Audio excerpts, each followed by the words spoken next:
Hello friends, मैं सुधीर स्वागत करता हूं आप सभी का आपके अपने चैनल स्कोर मैक्स पे। और आज हम डिस्कस करेंगे आपकी यूनिट 16 जिसका नाम है emerging trends and issues in international marketing. इसका मतलब कि ऐसे कौन से तरीके या कह सकते हैं बिजनेस करने कौन सी स्ट्रेटजीज बढ़ रही है धीरे धीरे, जो कि हमारी इंटरनेशनल मार्केटिंग के लिए एक इशू भी है और हमारे लिए एक कह सकते हैं कि हमें एक स्पेस प्रोवाइड कर रही है अपने बिजनेस के लिए, अपनी मार्केटिंग के लिए। तो सबसे पहले देखते हैं इमर्जिंग ग्लोबल कंपटीशन। तो आप सभी जानते हैं कि जो एमएनसीज होती हैं उनका जो साइज होता है बहुत ज़्यादा होता है, और आज के टाइम पे अगर आप देखते हैं तो मैक्सिमम एमएनसीज ने हर सेक्टर में, हर कॉर्पोरेट एरिया में अपना नाम जमा लिया है, अपनी जो वैल्यू उन्होंने फिक्स कर ली है, अपनी गुडविल बना ली है। तो आज के टाइम में अगर कोई सबसे ज़्यादा डेवलप हो रहा है अपने आप में, या कोई अगर स्मॉल फर्म्स के लिए, स्मॉल बिजनेस के लिए खतरा है, थ्रेट्स हैं, तो वो आपकी हैं एमएनसीज। क्योंकि एमएनसीज क्या होती हैं कि इनका जो साइज होता है बहुत बड़ा होता है, इनकी सब्सिडीज होती हैं, ओवरऑल वर्ल्ड इनके ऑपरेशंस होते हैं, तो इनके पास बहुत ज़्यादा नॉलेज होती है related to trade, related to business, related to marketing. तो इसमें देखते हैं कि many industries are characterized by dominance of multinational corporations. The size of the operations of MNC is mind-boggling. The annual sale turnover of a number of MNCs is bigger than the GDP of most developing countries. The number of MNCs and their subsidiaries have been on rapid increase. A significant share of global investment, production, employment, and trade is accounted for by MNCs, which number over 50,000 with about 4 lakh affiliates. तो आपके जो MNCs हैं, इनके जो operations area होते हैं, जो इनका साइज होता है वो बहुत ही ज़्यादा बड़ा होता है। इनकी जो टर्नओवर होती है, सेल्स होती है ईयरली, आपकी मतलब जो एनुअल सेल्स होती है इनकी टर्नओवर की, वो कह सकते हैं आप कई डेवलपिंग कंट्रीज़ के जीडीपी से भी ज़्यादा होती है।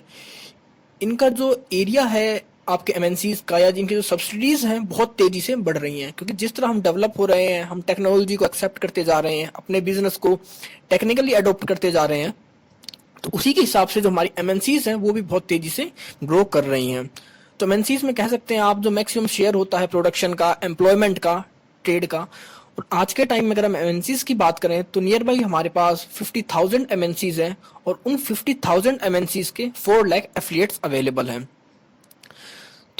एमएनसीज जो होती हैं ये इफेक्ट करती हैं आपके डोमेस्टिक फर्म को, या कह सकते हैं जो स्मॉल फर्म्स हैं उनको। क्योंकि अगर कोई एमएनसीज है, उसका प्रोडक्शन वर्ल्ड लेवल पे है, ग्लोबल लेवल पे है, तो उसकी जो कॉस्टिंग होती है प्रोडक्शन की वो कम हो जाती है, और फिर वही कॉस्टिंग, वही प्रोडक्ट आपके डोमेस्टिक लेवल पे या डोमेस्टिक मार्केट के जो आपके स्मॉल फर्म्स होते हैं उनको इफेक्ट करते हैं।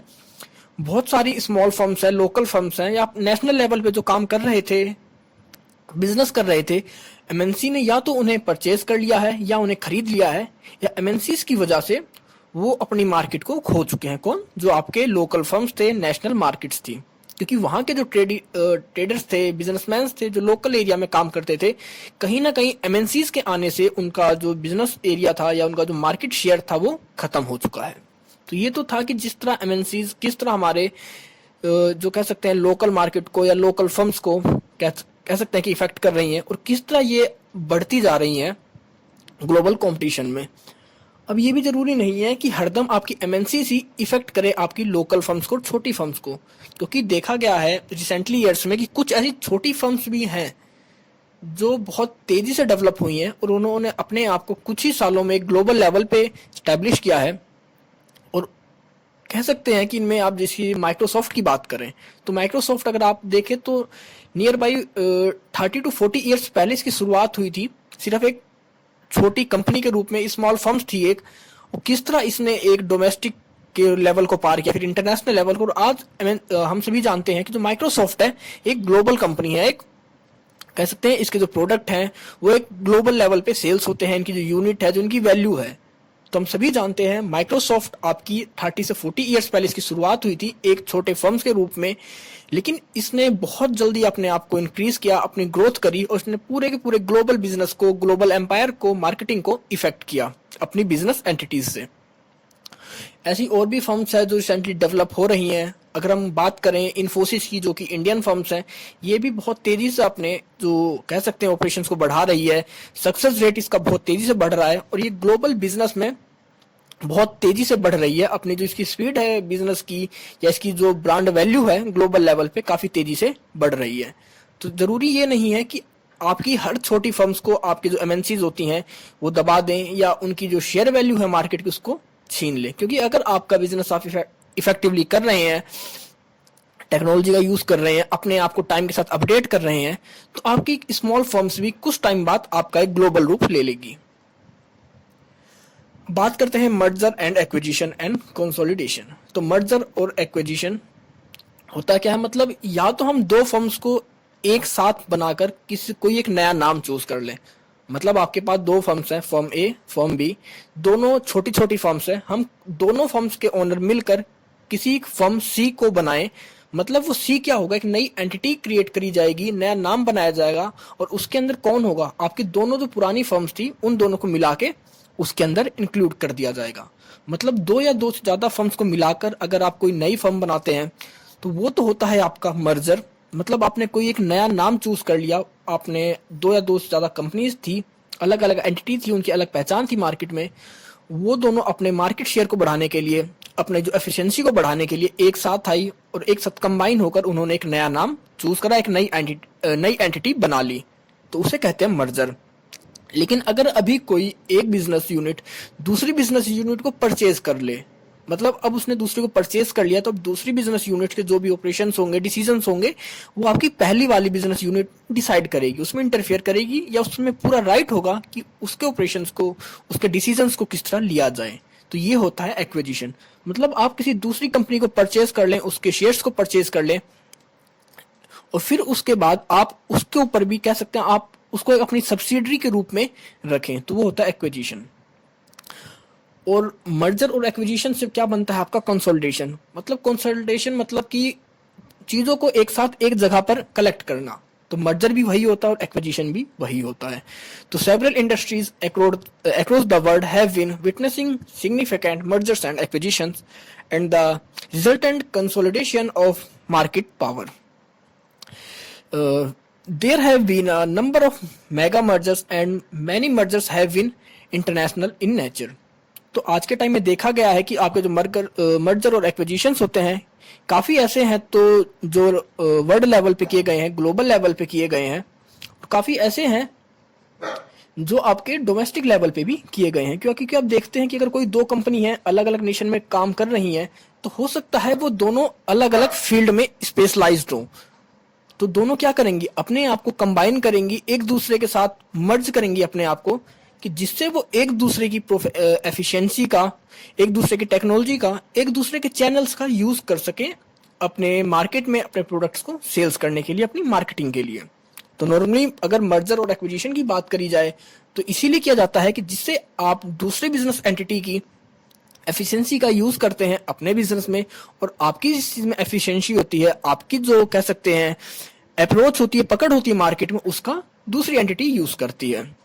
तो merger and acquisition increase efficiency of doing business. मतलब मर्जर और एक्विजिशन क्या हो रहा है कि पहले 100 फर्म्स थी, अलग अलग काम कर रही थी अलग अलग फील्ड में, लेकिन उनमें से क्या क्या 50 ने अदर 50s के साथ मर्जर कर लिया। मतलब अब वो 100 जो फर्म्स थी आपके पास वो 50 बन गई। तो एक तरह से आपकी जो कंपटीशन था वो कम हो गया आपका अब एक तरह से, क्योंकि अब 100 फर्म्स नहीं है, वहां पर सिर्फ 15 फर्म्स हो गई। लेकिन जब 15 फर्म वहां पर बनी तो उन हर फर्म्स का कोई ना कोई एफिशिएंसी लेवल होता है, किसी न किसी चीज में स्पेशलाइज्ड होती हैं। तो जब दो या दो से ज्यादा आपकी फर्म्स जो होती हैं कलेक्ट होती हैं, एक साथ मर्ज होती हैं, तो उनकी एफिशिएंसी बढ़ जाती है, उनका जो बिजनेस को करने का तरीका होता है वो भी इंक्रीज होता है, बेटर होता है पहले के कंपैरिजन से। और यह आपको स्ट्रेंथ प्रोवाइड करता है कि आप जो एमएनसीज हैं उनके ऑपरेशंस को, उनके प्रोडक्ट्स को compete कर सकें। तो ये होता है आपका मर्जर एंड एक्विजिशन। तो ये भी आपका रिसेंटली ट्रेंड में है।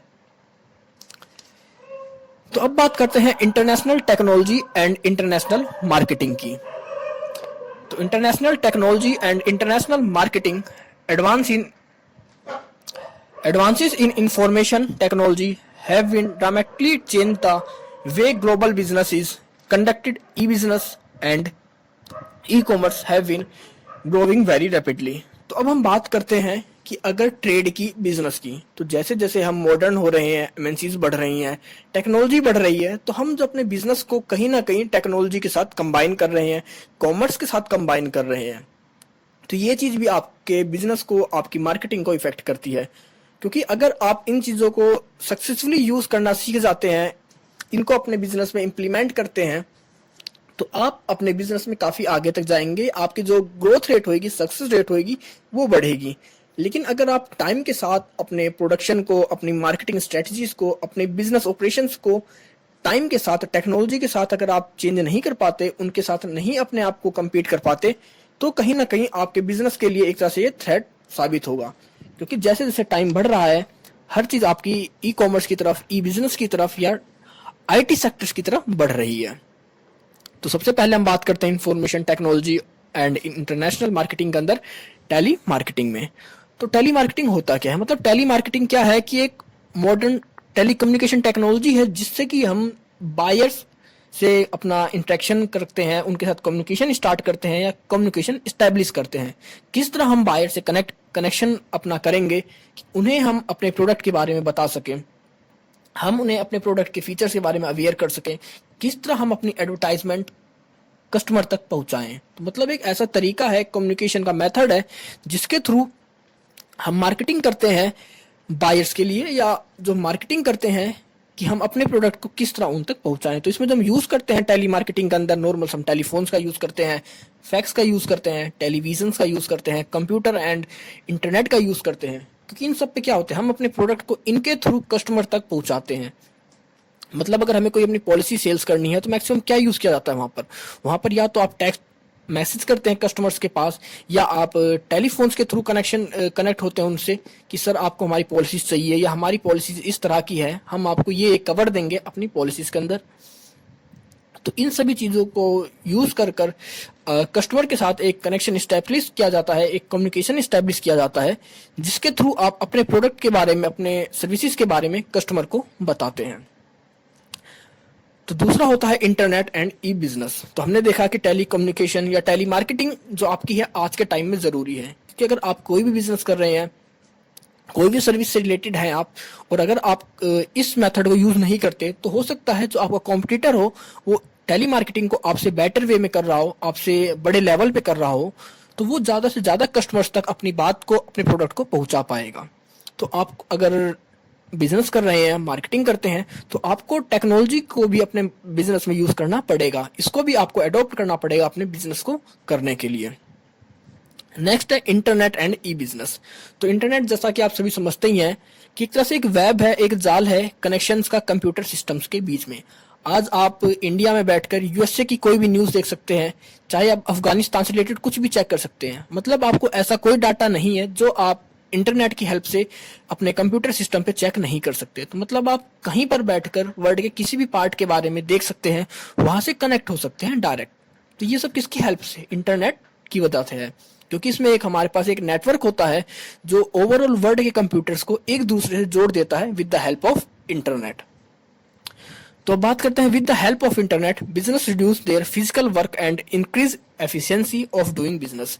तो इंटरनेट क्या होता है कि जब हम इसका यूज करते हैं अपने बिजनेस में, तो हमारा जो फिजिकल वर्क होता था या हमारी जो एफिशिएंसी होती थी, हमारे फिजिकल वर्क तो हमारा इंटरनेट घटाता है, लेकिन हमारी जो एफिशिएंसी होती है बिजनेस को करने की या एक्यूरेसी होती है उस चीज को बढ़ा देता है। क्योंकि अगर हम पहले की बात करें तो हमें कोई ऑर्डर लेना है या कोई ऑर्डर देना है, तो हमें कस्टमर से कांटेक्ट करना पड़ता था, या कस्टमर को ऑर्गेनाइजेशन के साथ कांटेक्ट करना पड़ता था, या उनके साथ फेस टू फेस से डीलिंग करनी पड़ा करती थी। लेकिन अगर हम अब की बात करें, इंटरनेट के टाइम में बात करें, तो अब कस्टमर को अगर कोई प्रोडक्ट परचेज करना है, किसी प्रोडक्ट के उससे फीचर्स के बारे में पता करना है, या किसी की बिलिंग करनी है, पेमेंट करनी है, तो आज के टाइम पे वो घर बैठे बहुत ही मिनिमम चार्ज पे वो इन सारे कामों को विद इन सेकेंड्स में कर सकता है, जिनमें कि उसे पहले बहुत ज़्यादा टाइम लगा करता, फिजिकल वर्क ज़्यादा लगा करता। और आज के टाइम में क्योंकि अगर आप इंटरनेट का यूज़ करते हैं अपने बिजनेस वर्क के लिए या ई बिजनेस के लिए, तो आपकी जो मिस्टेक्स होने की जो प्रोबेबिलिटी होती थी वो ना के बराबर हो जाती है। अब दूसरी बात करते हैं इंफॉर्मेशन टेक्नोलॉजी। तो information technology is becoming all embracing efficiently networking the whole business system, making a shift from e commerce to e business. अब आपका जो इंफॉर्मेशन टेक्नोलॉजी, मतलब आप इंफॉर्मेशन टेक्नोलॉजी को किस तरह यूज करते हैं अपने बिजनेस पे, ये आपकी एफिशिएंसी को बढ़ाता है। सबसे पहली बात, आपके पास एक डाटा प्रोवाइड करता है, आप कम से कम टाइम पे मैक्सिमम से मैक्सिमम कस्टमर्स तक कनेक्ट हो सकते हैं, अपने प्रोडक्ट के बारे में उन्हें बता सकते हैं। कस्टमर्स भी आपके प्रोडक्ट के फीडबैक या उन्हें कोई डाटा चाहिए तो वो आपसे जल्दी से जल्दी ले सकते हैं। तो इंफॉर्मेशन टेक्नोलॉजी की वजह से पहले जो हमारा ट्रेड हम कर रहे थे इलेक्ट्रॉनिक फॉर्म में, अब वो ट्रेड ना रहकर हमारा टोटल बिजनेस जो है वो इलेक्ट्रॉनिक फॉर्म में होने लगा है। मतलब पहले तो क्या हुआ करता, हम किसी प्रोडक्ट को सेल्स कर रहे हैं या परचेज कर रहे हैं तो सिर्फ वो क्या करते हैं हम ई कॉमर्स की हेल्प से, लेकिन आज के टाइम पे हम हर चीज को इलेक्ट्रॉनिक फॉर्म में ही कन्वर्ट कर रहे हैं या ई कॉमर्स के मीडियम से या ई बिजनेस के मीडियम से उसको कनेक्ट कर रहे हैं। अब चाहे आपकी सब्सिडीज हो तो अगर बैंक में जाते हैं तो क्या है वो हर बैंक के जो सिस्टम्स हैं, आपका कोई एसबीआई बैंक में है, आपने दिल्ली में आपका एक अकाउंट है, आप उस अकाउंट को जाकर बेंगलोर में एसबीआई में चेक करवाते हैं तो वहां पर भी आपके अकाउंट की आपको प्रॉपर डिटेल देंगे। क्या है, क्योंकि उन्होंने अपने सिस्टम को एक दूसरे के साथ कनेक्ट कर लिया है। तो वो एक बिजनेस का तरीका है, मतलब ई बिजनेस हो चुका है वो, कि अब आप अपने बिजनेस को टोटली कंप्यूटर के थ्रू या नेटवर्किंग के थ्रू कनेक्ट कर चुके हैं एक दूसरे के साथ, जिससे कि आप कस्टमर्स को, एम्प्लॉयज को ज्यादा अच्छी फैसिलिटी प्रोवाइड करें कंपैरिजन टू आपके जो ट्रेडिशनल मेथड से या ट्रेडिशनल वेज थे। तो e commerce become e business when a company connect its business system directly to its critical constituencies, customers, employees, vendors, suppliers via intranet, extranet and internet। तो वही इसमें बताया गया है कि ई कॉमर्स आपका ई बिजनेस तब बनता है जब कंपनी अपने बिजनेस सिस्टम को डायरेक्टली कनेक्ट करती है इंटरनेट के मीडियम से। मतलब किस किस को कनेक्ट करेगी अपने सिस्टम में, वो अपने एम्प्लॉयज को कनेक्ट करेगी, अपने एम्प्लॉयज को, अपने कस्टमर्स को, अपने वेंडर्स को, अपने सप्लायर्स को, और किस मीडियम से, इंट्रानेट, एक्स्ट्रानेट और इंट्रानेट। इन तीनों की मदद से वो अपने इन सभी एम्प्लॉयज को, कस्टमर्स को, वेंडर्स को अपने बिजनेस से इलेक्ट्रॉनिक फॉर्म में कनेक्ट करती है। तो अब इंटरनेट क्यों यूज करेगी, एक्स्ट्रानेट क्यों यूज करेंगे और इंटरनेट क्यों यूज करते हैं, तो देखते हैं। तो इंटरनेट जो होता है आप अपने ऑर्गेनाइजेशन स्ट्रक्चर को कनेक्ट करने के लिए यूज करते हैं। मतलब कोई बैंक है, अगर वो अपने सभी ब्रांचेस को एक दूसरे के साथ कनेक्ट करता है, अपना डाटा शेयर करता है एक दूसरी ब्रांच के साथ, अपने मैनेजमेंट को शेयर करता है, एम्प्लॉयज डिटेल शेयर करता है, तो वो इंटरनेट का यूज करता है। और अभी हम बात करते हैं जो हमारे आउटसाइडर्स होते हैं, जो हमारे डायरेक्टली बिजनेस से रिलेट होते हैं या बिजनेस से जुड़े होते हैं। हो सकता है कोई आपकी मैन्युफैक्चर फर्म है तो उसके लिए आपके पास कुछ वेंडर्स भी होंगे, सप्लायर्स भी होंगे, आपके डिस्ट्रीब्यूटर्स भी होंगे। तो इन सब जो कह सकते हैं जो आपके बिजनेस को डायरेक्टली इफेक्ट करते हैं, और जो आउटसाइडर होते हैं आपके बिजनेस के, मतलब आउटसाइड पार्टनर्स होते हैं जो आपके बिजनेस को करने में हेल्प करते हैं, उनको आप एक्स्ट्रानेट से कनेक्ट करेंगे। और इंटरनेट की अगर बात करें तो इंटरनेट में आप आपके कस्टमर्स आ गए, आपके कॉम्पिटिटर्स आ गए, आपकी जनरल पब्लिक आ गई। तो ये कुछ आपके ट्रेंडिंग है या कह सकते हैं इमर्जिंग ट्रेंड्स हैं इंटरनेशनल बिजनेस में या इंटरनेशनल मार्केटिंग में। अगर आप इन सभी चीज़ों को प्रॉपर वे में यूज़ करते हैं अपने बिजनेस में तो आपके लिए बेनिफिशियल होगा। लेकिन अगर आप इन चीज़ों को यूज़ नहीं कर पाते हैं टाइम के साथ तो ये आपके लिए एक इशू बन जाएगा आपकी मार्केटिंग में। अब बात करते हैं social, ethical and environment issues, कि हमने अब देखा कि एमएनसीज के बारे में देख लिया कि एमएनसीज किस तरह हमारे छोटे बिजनेसेस को इफेक्ट कर रही हैं। और ज़रूरी नहीं है कि जो आपके जो स्मॉल फर्म्स हैं, लोकल फर्म्स हैं, वो हर कोई इफेक्ट हो या बंद हो आपके एमएनसीज की वजह से। कई लोकल फर्म्स भी हमने देखी, जैसे माइक्रोसॉफ्ट है, इन्फोसिस है, जिन्होंने बहुत कम टाइम में बहुत ज़्यादा सक्सेस रेट अपना पाया है, अपने आप को बहुत जल्दी ग्लोबल लेवल पे इस्टेब्लिश किया है। फिर हमने देखा कि किस तरह इंटरनेट आज के टाइम में, आज के एरा में बिजनेस के लिए यूज किया जा रहा है, चाहे आपको ई बिजनेस हो, चाहे आपका वो ई कॉमर्स हो। आप कस्टमर से, अपने एम्प्लॉयज से, अपने कह सकते रिटेलर से, डिस्ट्रीब्यूटर से, हर किसी से अब आप फिजिकल कनेक्ट होने की बजाय आप इलेक्ट्रॉनिक फॉर्म में उनसे जुड़ना ज़्यादा पसंद करते हैं। तो इन सभी चीज़ों को आपको टाइम के साथ अडॉप्ट करना होगा अपने बिजनेस में। अब यहाँ बात करते हैं social, ethical and environmental issues. There are a number of social, ethical and environmental issues which affect international business. तो हम सभी को पता है, हम स्टार्टिंग से ही पढ़ते हैं मार्केटिंग में या आपके बिजनेस इन्वायरमेंट में, कि आपके जो सोशल होते हैं, एथिकल इन्वायरमेंट होते हैं या इन्वायरमेंटल इश्यूज होते हैं, ये सब किस चीज़ को इफेक्ट करते हैं, आपके इंटरनेशनल बिजनेस को। क्योंकि हर कंट्री का इन्वायरमेंट अलग है, उनके एथिक्स अलग है, उनकी सोसाइटी अलग है, उनकी नीड अलग है, उनका कह सकते हैं कल्चर अलग है। तो ये सब चीज़ें हमारे बिजनेस को टोटली इफेक्ट करती हैं। While some of these issues may be genuine or some are raised to harness developing countries or firms which do not do the political और economic line of the developed nation. तो इनमें से जो कुछ issues होते हैं वो तो जेन्युइन होते हैं कि हो सकते जैसे इन्वायरमेंटल इशू है, पोल्यूशन इशू है, तो वो तो जेन्युइन इशू है। लेकिन जैसे आप बैरियर्स लगा देते हैं, आप ड्यूटी लगा देते हैं, डंपिंग ड्यूटी है, टैक्स लगा देते हैं, तो ये क्या होते हैं? ये हमारे खुद के लगाए हुए टैक्स होते हैं, खुद के जनरेट किए हुए इश्यूज होते हैं कि आप डेवलपिंग कंट्रीज की जो फर्म्स हैं उनके साथ अपने आप को compete नहीं कर पा रहे, या कुछ ऐसे इश्यूज हैं जिनको जो डेवलपिंग कंट्रीज हैं इजिली फुलफिल नहीं कर पा रही, या वहां की फर्म्स अपने आप को एक ग्लोबल लेवल पे डेवलप नहीं कर पा रही है इन इश्यूज की वजह से।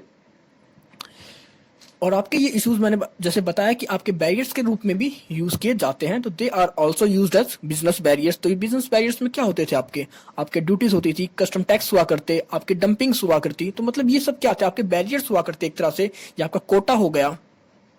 तो ये सब हमारे कुछ थे कि इश्यूज थे जिनको हम खुद लगाते हैं, जेन्युइन नहीं है। Many a time there is a bias against developing nations in the way they issued are raised. तो कई बार ये जितने भी इश्यूज होते हैं ये मैक्सिमम लगाए जाते हैं डेवलपिंग नेशंस के खिलाफ या उनके लिए। तो कई बार इन इश्यूज को उठाया भी जाता है क्योंकि इन इश्यूज को फिलफिल कर पाना अभी डेवलपिंग नेशंस के लिए कह सकते हैं कि पॉसिबल नहीं होता। तो कुछ पॉइंट्स हैं हमारे सामने, देख लेते हैं कि कौन से इश्यूज हैं।